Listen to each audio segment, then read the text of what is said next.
करेंगे।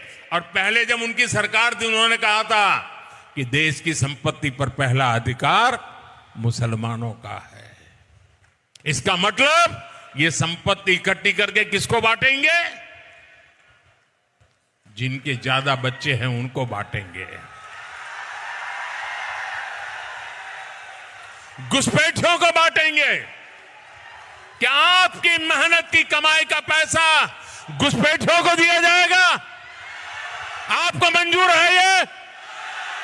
हमारे भारत के प्रधानमंत्री नरेंद्र मोदी का एक भाषण हुआ।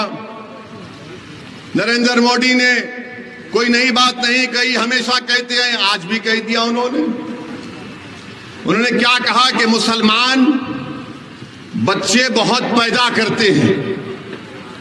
मोदी जी ने कहा कि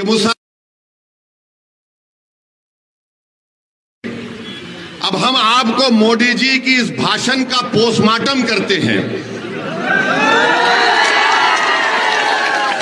उनके भाषण का, उन्होंने जो भाषण दिया उस बारे में आपको जो झूठ उन्होंने बोला उसकी सच्चाई को आपके सामने रखकर, ताकि मोदी जी को भी मालूम हो जाए कि मोदी जी आप लंबी लंबी फेंकते हैं जावेद की तरह, मगर हम आपको सच्चाई बता देते हैं। और सच्चाई यह है मेरे भाई कि भारत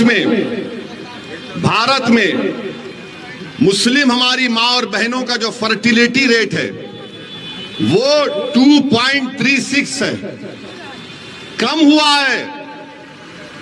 माने जो बच्चे पैदा कर रहे हैं मुसलमान वो कम हुआ है। हमारे हिंदू भाई बहन का उससे कम है जरूर, मगर हमारा कम हुआ है। मगर मोदी जी क्या बोलते? बच्चे बहुत पैदा कर रहे हैं। अच्छा मोदी जी आपके कितने भाई हैं? 6। अमित शाह के कितनी बहनें हैं? 6। रविशंकर प्रसाद के कितने भाई बहन? 7। मगर इन सबको नजर आता मुसलमान बच्चे बहुत पैदा कर रहा है। ये एक गवर्नमेंट का डेटा बता रहे, फर्टिलिटी रेट 2.36। अब आप इस पे आ जाइए। दूसरा उन्होंने कहा कि यहां पर घुसपैठी हैं।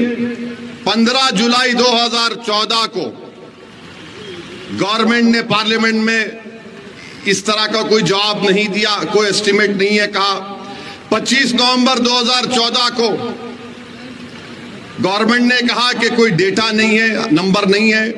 6 दिसंबर 2016 को गवर्नमेंट ने कहा कोई कंफर्म डेटा नहीं है बांग्लादेश से जो लोग आ रहे हैं। 22 दिसंबर 2015 को लोकसभा में गवर्नमेंट ने कहा हमारे पास कुछ रिकॉर्ड नहीं है। 21 मार्च 2017 को मोदी सरकार ने कहा कि डेटा अवेलेबल नहीं है। 11 अप्रैल 2017 को गवर्नमेंट ने कहा कि डेटा नहीं है कि बांग्लादेश से कितने आ रहे। 1 अगस्त 2017 को गवर्नमेंट ने वही जवाब दिया। 20 मार्च 2018 को वही जवाब दिया। 2 जुलाई 2019 को वही जवाब दिया। 3 मार्च 2020 को मोदी सरकार ने वही जवाब दिया कि हमारे पास डेटा नहीं है, नंबर नहीं है। तो मोदी जी आप किस बुनियाद पर घुसपैठी कह दी हमको बताओ। अब मोदी जी का जवाब सुनो आप। अब हम उनको जवाब दे रहे हैं। अगर हमारे दक्षिण भारत के जो प्रदेश हैं, दक्षिण भारत के जो प्रदेश हैं वहां पर बच्चे भी कम पैदा हो रहे हैं और सबसे ज्यादा भारत सरकार को पैसा पूरे भारत से मिलता है तो मुंबई से और दक्षिण भारत से मिलता है। मोदी जी आप देश को तोड़ने का काम कर रहे हैं, आप देश को कमजोर करने का काम कर रहे हैं। अगर दक्षिण भारत के लोग बोलना शुरू कर दें कि हमारे पास पार्लियामेंट की सीट कम है, हम बच्चे भी कम पैदा कर रहे हैं, पैसे भी ज्यादा दे रहे हैं, तो तुम क्या जवाब दोगे भारत के प्रधानमंत्री? बताओ हमको, बताओ क्या जवाब दोगे आप? मेरे अजीज दोस्तों और बुजुर्गों, ये नरेंद्र मोदी भारत को कमजोर करने का काम कर रहे हैं। और अगर और भी आपको डेटा चाहिए, अच्छा ये बोलते, हाँ एक और बात जो हम आपको बता रहे हैं, मुसलमानों का गरीबी में कितना हमारा तनासुब है, कितने गरीब है मुसलमान, इसके बारे में आपको हम आज बता के जाएंगे। जो मुसलमान गांव में रहता है, जो मुसलमान, मोदी जी सुनो, अगर कान में सुनने की ताकत है तो सुनो देश के प्रधानमंत्री। ए भाई रुक जाइए ना। मुसलमान जो गांव में रहता है, जो वो अपने पैसे खर्चता है खाने पीने के लिए, सबसे कम खर्चने वाला अगर कोई है तो मुसलमान है। सबसे ज्यादा सिख है, जो महाना उसका खर्चा 2106 रुपये, हमारे 1170 रुपये और मुसलमान सिर्फ 1133 रुपये खर्चता है। ये मोदी की सरकार का डेटा है। कितना झूठ बोलोगे मोदी जी, तुम कितना झूठ बोलोगे। मगर मोदी जी को किन मुसलमानों से मोहब्बत है मालूम आपको?